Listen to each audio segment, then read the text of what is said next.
Fala galera, sejam bem-vindos ao canal do Aurélio Júnior. Antes desse vídeo começar, não esqueça de curtir, se inscrever no canal, acionar o sininho para as notificações e, claro, compartilhar esse vídeo aí para ajudar a gente, beleza? Resultado deste domingo dos jogos do Brasileirão, 20ª rodada.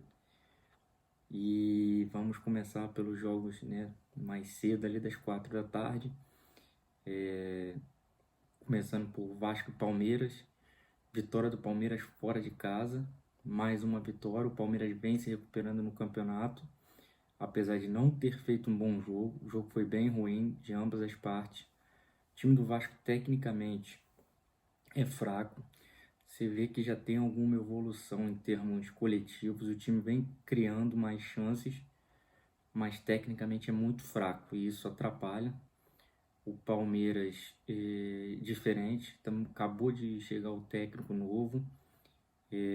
Eu acho que os jogos agora vão começar a ficar mais complicado para o Palmeiras, porque o Palmeiras teve sucesso com o Cebola, porque pegou adversários que jogavam atacando o Palmeiras, e o Palmeiras montou aquela estratégia de fazer o jogo reativo e foi bem, né, pelo elenco que tem, pelos jogadores que tem.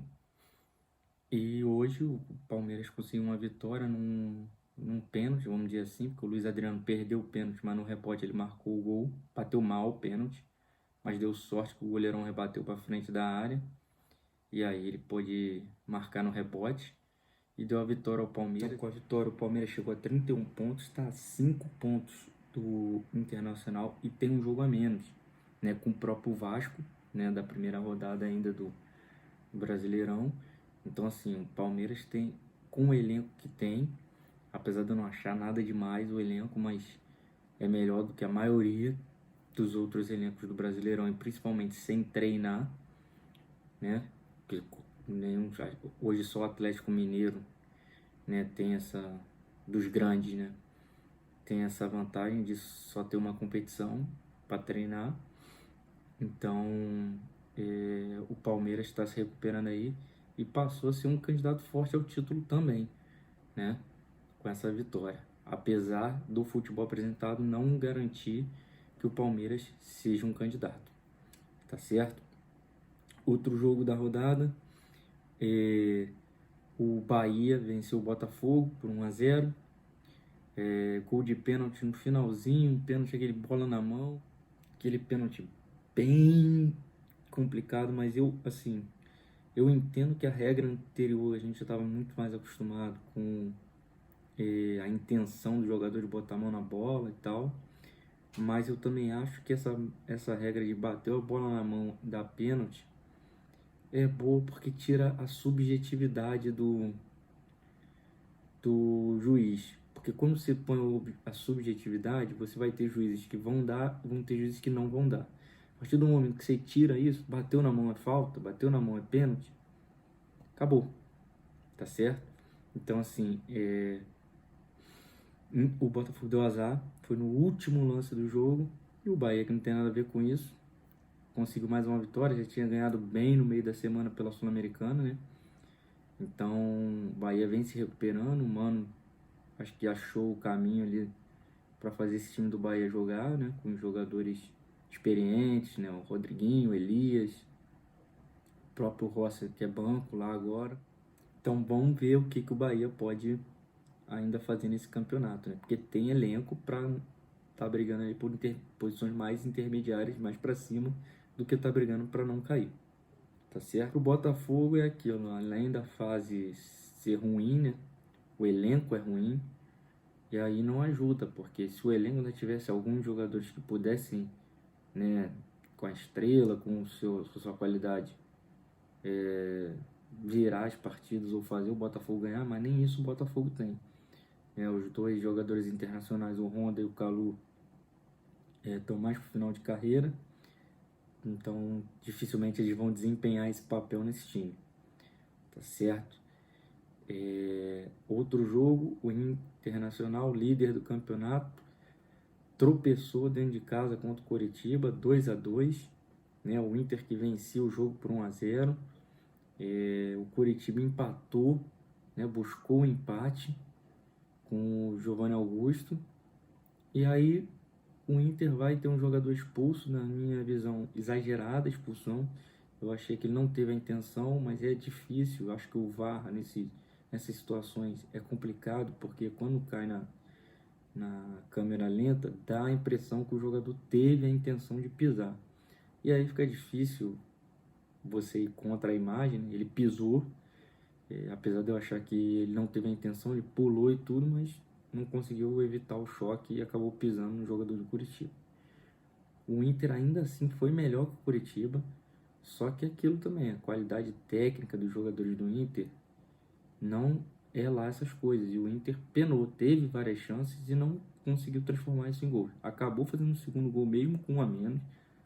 Tamanha superioridade do time do Inter sobre o Curitiba. Porém, acho que por ter um a menos e estar com a vantagem no placar, o Inter deu uma segurada, o Curitiba partiu tudo ou nada e achou um gol no final do jogo. Leandro Sabino de cabeça, o zagueiro, empatando e aí castigando o Inter, né, por não ter, assim, não ter buscado mais. É difícil quando você está com 10 homens, mas por ter tentado segurar o placar ao invés de tentar segurar a bola, né? Então, ao invés de tentar ter a posse de bola. Então, o resultado foi ruim para o Inter, mas com todos os resultados que aconteceram na rodada, ainda manteve a liderança. Pelo contrário, abriu vantagem para o Flamengo, que estava com 35 e perdeu hoje também, né? E por falar em Flamengo, mais uma goleada que o Flamengo sofreu, dessa vez agora para o Galo de São Paulo. 4-0 no Mineirão, e os 10 primeiros minutos foram tenebrosos do Flamengo. E aí eu acho que agora, eu fui um dos caras que no início critiquei o Domi, depois eu vi que não, a gente tinha que dar tempo para ele trabalhar. Mas existe uma coisa no futebol que transcende somente o conhecimento, né? O cara pode saber muito de futebol, mas se ele não souber passar, se ele não for um cara que saiba gerenciar um grupo, ainda mais esse grupo campeão de tudo ano passado praticamente, é muito difícil. E eu acho que o Dom ele perdeu em vários momentos o grupo, e isso é um problemaço para qualquer treinador, independente de ser brasileiro ou estrangeiro. Então, eu vou até fazer um vídeo depois aqui no canal falando que isso até é bom para as pessoas que dizem que a televisão, a Globo, né? A Globo vai fazer o Campeonato Brasileiro virar o Campeonato Espanhol com somente Flamengo e Corinthians brigando pelo título. E isso é uma prova de que não, isso nunca vai acontecer no Brasil, né? Porque o problema do Flamengo hoje não é só o treinador. Isso aí vem de dentro, a política do Flamengo já está influenciando, sempre influenciou, né, nas decisões. Apesar do time estar indo bem, tem uma briga de egos gigante dentro da diretoria e isso acaba influenciando no futebol. Ano passado não influenciou porque o Jesus, que era o treinador, ele centralizava muita coisa e o time ainda não tinha ganho. Esse ano, né, o time é o atual campeão brasileiro e da Libertadores. Então, o departamento de futebol do Flamengo hoje é o modelo para todo mundo. E o vice-presidente de futebol do Flamengo, Marcos Braz, não é do mesmo grupo político que o presidente e seus comparsas ali do conselhinho, como chama o grupo de vice-presidentes do Flamengo, que tomam as decisões também do futebol, não só da Gávea, mas do futebol, né? Então isso começa a influenciar diretamente no rendimento do time, não isentando os jogadores também de culpa, né? O Flamengo vem muito mal. Hoje, por exemplo, o Bruno Henrique perdeu um gol sem goleiro, vem numa fase muito ruim o Bruno Henrique. Eu também acredito que tem alguns jogadores, isso aí é fato, isso aí não estou inventando, até porque eu já jogo aqui também na Nova Zelândia. E eu consigo ver isso, que é fato. Tem jogadores que nasceram para jogar jogos grandes e tem jogador que não, né? Então, o Flamengo hoje, os jogadores que decidem jogos para o Flamengo não estão jogando. O caso do Arrascaeta, o caso do Gabigol, o próprio Bruno Henrique vive uma fase. Ah, mas tem o Pedro. Pedro não é jogador de jogo grande, não é. Não se fez provar ainda isso. O próprio Everton Ribeiro não é jogador de jogo grande. Ele pode fazer boas partidas, mas não é aquele cara que vai pegar um jogo tipo a final da Libertadores ou a final do Mundial. Vocês podem ver que o Everton Ribeiro não foi bem, porque esse não é o tipo de jogo que o Everton joga. O próprio Diego não faz esse tipo de jogo, né? Em compensação, o Rafinha, que saiu, era um jogador de jogo grande. O Diego Alves é um jogador de jogo grande, né? O Rodrigo Caio, o Gerson, né? Então o Flamengo hoje só tem do jogo grande o Gerson e o Bruno Henrique. O Bruno Henrique não vive uma boa fase. Até eu vi na live do Rica Perrone após o jogo, um dos seguidores dele perguntando se a não venda, né, do Bruno Henrique e do Gerson possa estar atrapalhando o rendimento deles.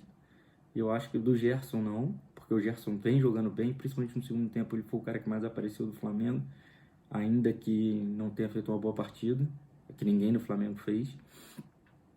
Mas o Bruno Henrique não. O Bruno Henrique vem muito mal, apesar do volta dele do Covid ali, e ele foi bem, né? Os 4, 5 primeiros jogos ali, mas já voltou a cair o rendimento. E assim, não tem como mais defender o Domi, porque primeiro, o time que o Flamengo tem não pode tomar 2 goleadas que nem tomou. É inadmissível. O time que ele tem não pode, certo? Outro fator, ele não tem a confiança dos jogadores. Isso é fato, porque ele é um cara que, na minha visão, tá? Ele é um cara que tenta, ele apazigua com os jogadores e joga fogueira na imprensa. O que o Jesus faz é o contrário, e que é o certo, eu acho, para quem vive vestiário. O cara tem que botar lenha na fogueira lá dentro do vestiário, sair na porrada com os jogadores lá dentro, mas do lado de fora, amigo, ele tem que ser. E quem faz isso muito bem é o Renato. O Renato está no Grêmio até hoje, por mais que ele receba críticas, por causa disso. Porque ele protege o grupo de jogadores dele. Eu tenho certeza que o Renato, e aí eu não estou dizendo que ele tem que ser técnico do Flamengo, nada disso, mas eu tenho certeza que o Renato, dentro do vestiário, ele deve xingar os caras, sair não bater nos caras, mas discutir, né? Elevar a discussão no Brasil. O treinador tem que fazer isso. Ele tem que ser um cara de pulso, tem que mostrar para o jogador que ele tá com ele, mas ao mesmo tempo ele não pode botar o jogador na fogueira como o Domi fez na semana passada, ao dizer que não tem problemas defensivos, que foram erros individuais, ou seja, ele se isentou de culpa e botou a culpa nos jogadores. Uma outra coisa que eu acho também, eu acho que o Domi sentiu que aqui, no caso no Brasil, ele a imprensa é muito exigente, né? E o Flamengo, pelo tamanho, pela grandeza do Flamengo, vai ser sempre bem cobrado.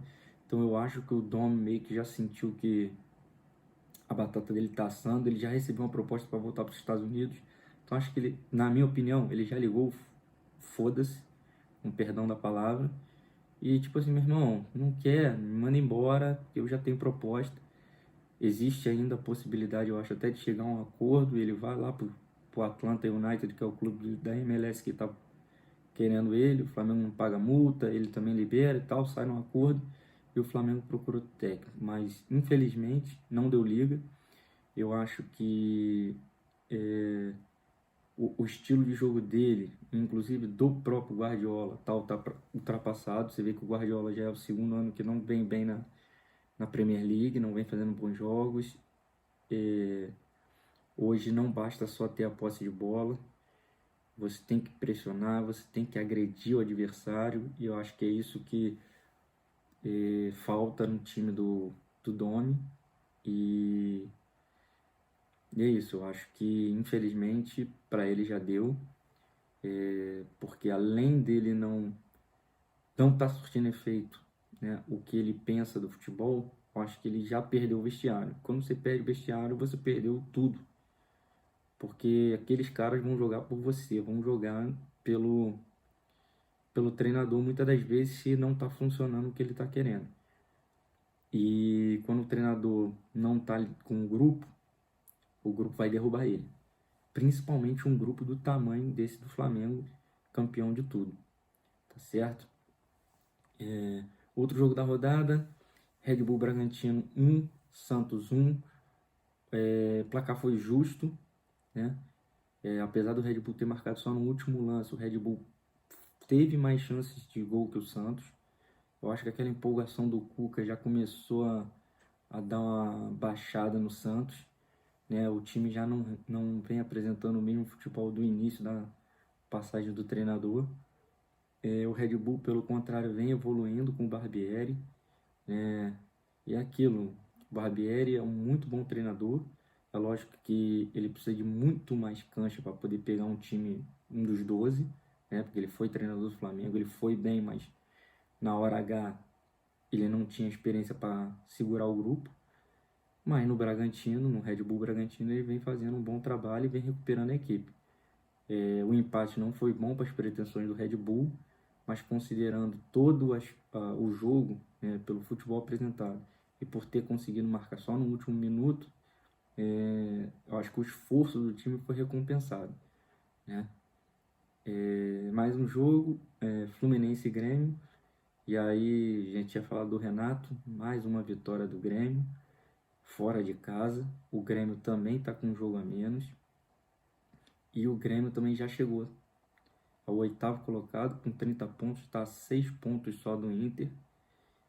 E, assim, tem que dar o braço a torcer ao Renato, que é um cara que realmente é um gestor de grupo e é um cara que sabe muito de futebol. Ele pode não ser o gênio da tática, do tatiquês, como foi o Jorge Jesus, ou como é o Tite, né? Mas ele é um cara que sabe tirar desse grupo o melhor. Você vê que o Grêmio, cada jogo joga com um time diferente e mesmo assim faz bons jogos, consegue ir bem. É lógico que o elenco do Grêmio não é essa Coca-Cola toda que todo mundo fala, o elenco do Grêmio é bom. Não é, não é. O problema é que a gente se acostumou com a mediocridade no Brasil, então tem muito jogador que no Brasil é considerado top e que o cara no máximo nota 6 ali, e aí é considerado, o Grêmio tem um elenco, terceiro, quarto melhor elenco do Brasil. Mas é ruim, porque por ser mas é o terceiro melhor do Brasil, mas é ruim. Ele é o terceiro, tipo assim, a média, se você for dar uma média, o time do Grêmio é 6,5. O quarto melhor time é 6,49, não tem diferença. Entendeu? Ou 6,48. Então, assim, eu não acho que o elenco do Grêmio é tão bom quanto todo mundo fala. Eu concordo com ele que você exigir dele um futebol igual que se exige ao Flamengo, ao Atlético Mineiro, não é cabível, apesar de ele também cometer vários erros em avaliações, de escolher jogadores que não vêm bem, ele acha que vai recuperar, né, como foi o caso do Thiago Neves, o próprio Diego Souza. Então, assim, o Renato tem sua parcela de culpa, mas é inegável que o trabalho dele é bom, né? No geral, é bom, e principalmente no futebol brasileiro. Ele é um cara que faz o diferente, o time dele joga diferente. E ele consegue motivar os caras para jogar por ele, né? Então, uma vitória importante, se aproxima lá dos líderes. Foi um jogo de 6 pontos, porque o Fluminense ainda está no G4, mesmo com a derrota, né? E o Grêmio se aproxima, né? Se vencer o jogo que tem atrasado, por exemplo, passa o próprio Fluminense. Então, assim, uma grande vitória do Grêmio, merecida, foi muito melhor que o Fluminense, 1-0 foi pouco, né? E vamos ver aí o que esperar. O Fluminense, a torcida do Fluminense sabe que o Odaí tá tirando leite de pedra em termos de resultado, porque o futebol é ruim. só que ele vem conquistando os resultados. E aí é difícil você julgar um treinador quando ele vem apresentando os resultados, né? Então, mas é aquilo. Quando o time joga mal, a chance dele perder é maior do que dele ganhar. E o Fluminense vem fazendo isso. Ele tá tendo, o José Ilan fala muito ali no Twitter que ele tem mais sorte do que o juízo. O Odair, hoje ele não teve tanta sorte e acabou perdendo. Quer dizer, até teve, porque foi só 1-0, né? Que ele poderia ter tomado mais como o Flamengo tomou. Tá certo? Por último, vamos falar do empate sem gols. Ceará Sport. O Ceará em casa perdeu a chance de fazer 3 pontos. Eu acho que, infelizmente, é o que eu venho falando. O Ceará é um time que não tem condições de jogar atacando, pressionando pela qualidade do seu elenco. E aí pegou um time que só se defende, que é o Jair Ventura, basicamente. Monta o time dele na retranca para jogar no contra-ataque. O Ceará não tem um time para jogar pressionando e o Sport não tem um time para atacar. Então, o resultado desse jogo, se não fosse 0-0,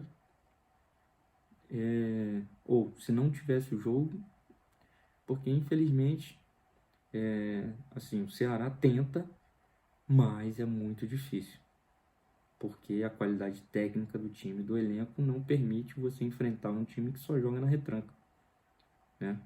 E aí o Ceará não conseguiu sair vitorioso, tá certo? Para o Sport é bom esse empate, porque, né, fora de casa, se mantém ainda lá em nono, tá com 25 pontos. E o Ceará fica em 12º com 24, um pontinho, vai abrindo um pouquinho, aos pouquinhos da zona de rebaixamento, mas ainda se sente ameaçado, né? Assim como o Sport mesmo com 25, ainda não está totalmente livre. Então os 8 primeiros já abriram vantagem, né? Já tem a diferença de 5 pontos entre o oitavo e o nono. E do nono até a zona de rebaixamento são de 5 pontos. Então a mesma diferença que o oitavo tem para o nono é a diferença do nono para o 17º. Então ninguém aí dessa região está livre ainda do rebaixamento. São 2 jogos, por exemplo, 6 pontos. Um time que está na zona de rebaixamento pode parar na nona colocação do brasileiro. Tá certo? Então é isso, pessoal. Espero que vocês tenham gostado do vídeo. Deixe seus comentários aí o que vocês acharam de cada jogo da rodada. E claro, antes de sair do vídeo, não esqueça de curtir, se inscrever no canal, acionar o sininho para as notificações e, claro, compartilhar esse vídeo aí para ajudar a gente, beleza? Tamo junto, valeu, abraço!